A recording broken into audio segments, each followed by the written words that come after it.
Anda yang akan memandu jalannya diskusi kita pada video kali ini.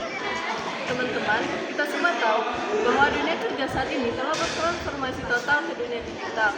Segala aktivitas bisnis kini bergerak sangat cepat, serba otomatis dan menembus batas waktu maupun jarak.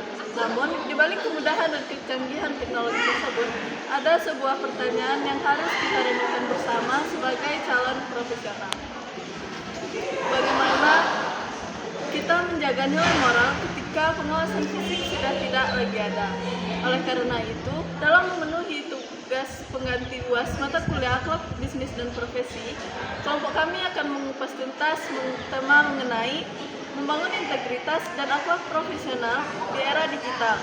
Mari kita dengarkan secara langsung analisis dari teman-teman saya. Terima kasih Ipi. Teman-teman, era digital ini ibaratkan bisa bermata dua.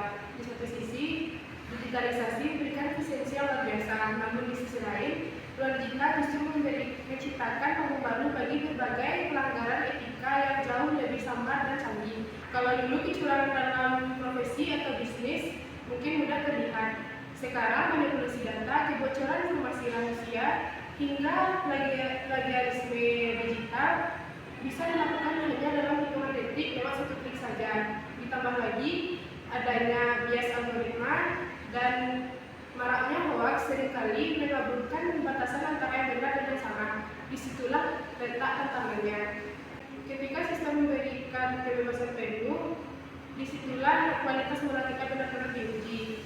Kita tidak bisa lagi hanya mengandalkan kecerdasan intelektual, namun kita harus memiliki komitmen etis yang kuat agar tidak terseret arus digitalisasi yang negatif. Sangat tepat apa yang disampaikan oleh Ida sebelumnya. Fondasi pertama yang harus kita bangun dan tegakkan adalah integritas. Apa sih sebenarnya arti integritas di ruang digital? Integritas bukan hanya sekedar mematuhi peraturan tertulis perusahaan, melainkan sebuah prinsip batin untuk bertindak transparan, jujur, dan bertanggung jawab. Bahkan ketika tidak ada seorang pun yang melihat atau mengawasi kita. Di dunia profesional, membangun integritas berarti menolak keras, memanipulasi laporan, dan tidak memanfaatkan celah sistem keuntungan untuk kepentingan pribadi, dan selalu menyajikan data dan informasi publik yang valid dan dapat dipertanggungjawabkan. Integritas inilah yang akan melahirkan kepercayaan atau trust. Di era digital, reputasi sangat mudah dihancurkan, dan rekam jejak digital akan tersimpan selamanya. Jadi, menjaga integritas adalah harga mati bagi seseorang profesional. Melanjutkan materi sebelumnya mengenai integritas, pilar kedua yang tidak kalah penting dalam tema ini yaitu akhlak profesional. Sebagai calon profesional muslim, kita beruntung karena memiliki teladan yang baik dalam sejarah peradaban manusia, yaitu Rasulullah SAW.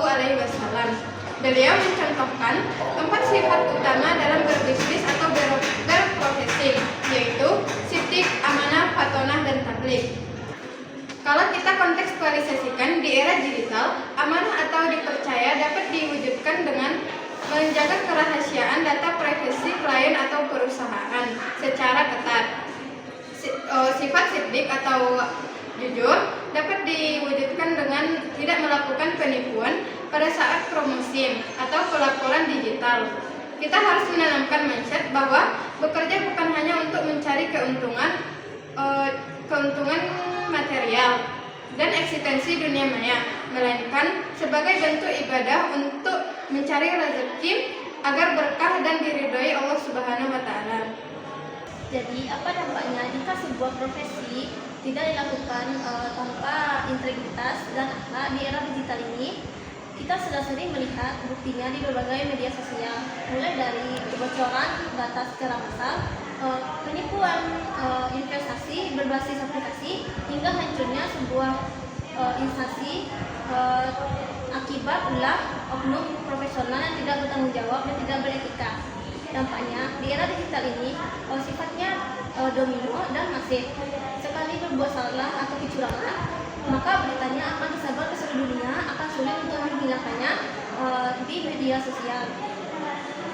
Ketika masyarakat atau konsumen sudah kehilangan kepercayaannya, maka bisnis atau profesi tersebut akan runtuh dengan sendirinya dalam hitungan hari.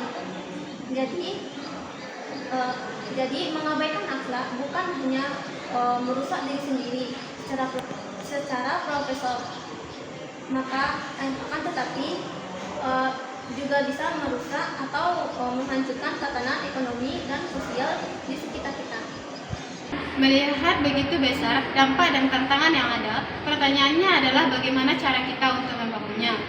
Langkah ini tidak akan muncul secara tiba-tiba saat kita sudah mulai bekerja nanti, melainkan kita harus memulainya sejak saat ini, dimulai dari bangku perkuliahan.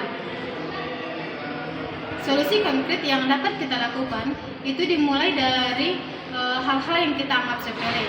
Misalnya, berkomitmen penuh untuk tidak melakukan plagiarisme atau mencontek analisis AI untuk mengerjakan tugas kuliah.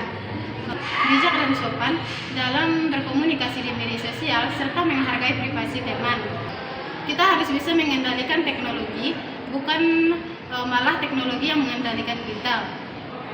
Mari kita jadikan perangkat digital ini sebagai alat untuk meningkatkan komitmen, bukan dijadikan sebagai alat untuk manipulasi demi jalan pintas menuju kesuksesan. Luar biasa sekali pemaparan dan sudut pandang yang mendalam dari teman-teman semua. Jadi kesimpulan besar dari pembahasan kelompok kami adalah teknologi di era digital saat ini hanyalah sebuah mesin atau alat penggerak yang netral. Sedangkan integritas dan akhlak profesional yang ada di dalam diri kita lah yang berfungsi sebagai kemudinya. Sehebat dan secanggih apapun sistem yang kita gunakan, tanpa kemudi iman dan takwa yang benar, kita pasti akan tersesat dan membawa dampak buruk. Semoga video edukasi singkat ini dapat menjadi refleksi mendalam bagi kita semua untuk terus tumbuh menjadi profesional yang tidak hanya cerdas digital tetapi juga berakhlak mulia. Saya, Geria Sofia Zahra, dengan rekan-rekan saya pamit undur diri. Mohon maaf atas segala kesalahan. Terima kasih atas segala perhatian. Wassalamualaikum warahmatullahi wabarakatuh. I just had to let you know you're